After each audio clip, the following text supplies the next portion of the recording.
Assalamualaikum warahmatullahi wabarakatuh.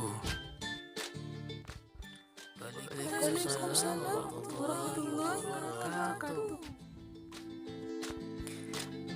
Baik anak-anak, sebelum kita mulai pelajaran, mari kita berdoa terlebih dahulu. Berdoa mulai. Selesai. Baik, Pak Guru absen dulu.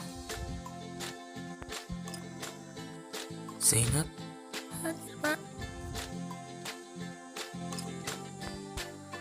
baik, materi kita hari ini adalah sistem kardiovaskular. Ada yang tahu apa itu sistem kardiovaskular? Sistem kardiovaskular merupakan sistem yang berfungsi untuk mengangkut oksigen, nutrisi, dan zat-zat lain untuk didistribusikan ke seluruh tubuh serta membawa bahan-bahan hasil akhir metabolisme untuk dikeluarkan dari tubuh.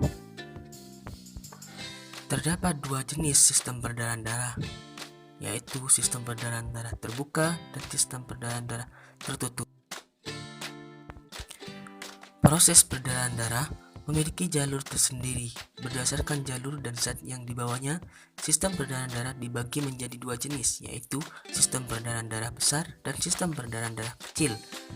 Untuk sistem peredaran darah besar adalah sistem peredaran darah yang mengangkut darah yang kaya akan oksigen dari jantung menuju ke seluruh tubuh, kemudian kembali lagi ke jantung. Tahapan pada proses ini dimulai saat darah dipompa oleh jantung bagian bilik kiri akan masuk ke aorta dan arteri. Selanjutnya ke kapiler di seluruh tubuh. Dari kapiler seluruh tubuh ke venula, dilanjutkan ke vena dan vena cava, dan akhirnya masuk ke jantung lagi pada bagian jantung serambi kanan.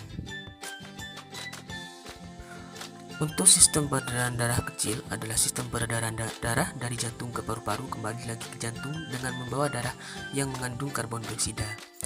Proses peredaran darahnya dimulai saat darah dipompa pada bagian jantung bilik kanan, keluar melalui arteri pulmonalis menuju ke paru-paru. Pada paru-paru bagian alveolus terjadi pertukaran oksigen dan karbon dioksida. Dari paru-paru darah kembali menuju ke vena pulmonalis dan menuju ke jantung bagian serambi kiri. Baik anak-anak, agar kalian mengerti dan paham, di sini Bapak akan memberikan sebuah video yang menerangkan tentang sistem kardiovaskular atau sistem peredaran darah. Setelah video ini selesai, Pak Guru akan memberikan tugas kepada kalian semua. Baik, Pak Guru. Kamu dapat merasakan detak jantungmu setiap kali kamu meletakkan tanganmu di dada.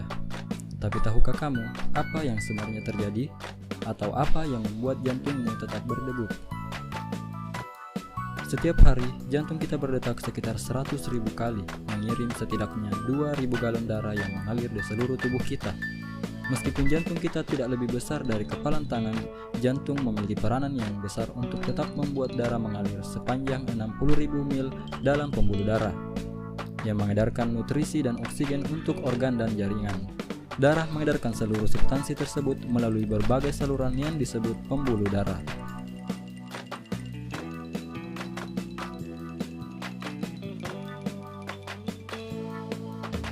Pembuluh darah meliputi arteri, vena, dan kapiler. Untuk membuat darah mengalir ke seluruh tubuh, kita memiliki sistem pemompa, dan jantung adalah pompanya, di mana jantung tersusun atas otot yang memompa darah ke seluruh tubuh, berdetak sekitar 72 kali per menit sepanjang hidup kita.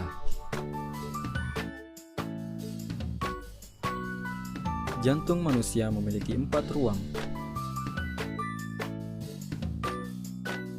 atrium kanan, atrium kiri, ventrikel kanan, dan ventrikel kiri.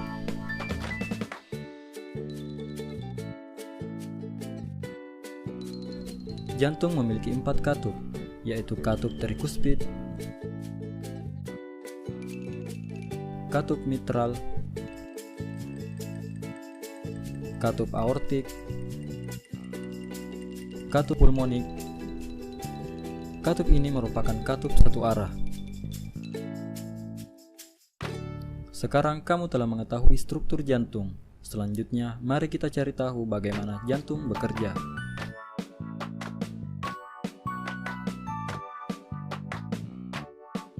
Darah menjadi kaya oksigen dengan menyerap oksigen di dalam paru-paru. Jantung mulai bekerja ketika darah yang kaya akan oksigen terbawa dari paru-paru menuju ke atrium kiri melalui vena pulmonalis. Saat atrium kiri berelaksasi, darah akan terpompa masuk ke jantung. Saat atrium kiri berkontraksi, secara bersamaan ventrikel kiri akan berelaksasi. Atrium kiri menekan darah menuju ventrikel kiri melalui katup satu arah. Ketika ventrikel kiri berkontraksi, darah akan terpompa menuju aorta, di mana darah yang kaya akan oksigen dialirkan menuju bagian tubuh lainnya kecuali paru-paru. Darah yang kaya akan oksigen mencapai seluruh tubuh melalui pembuluh darah yang disebut dengan arteri. Pembuluh darah akan bercabang menjadi kapiler, yang selanjutnya akan menjangkau berbagai organ yang berbeda di dalam tubuh. Selanjutnya darah akan terdeoksigenasi, lalu pembuluh darah kapiler akan bercampur dan menuju ke pembuluh darah yang lebih tebal yang disebut vena.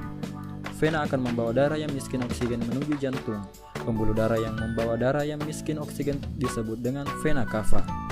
Darah yang miskin oksigen dari seluruh bagian tubuh memasuki ruang bagian kanan atas dari jantung yang disebut atrium kanan. Atrium kanan akan berkontraksi dan memungkinkan darah untuk mengalir menuju ventrikel kanan melalui katup satu arah.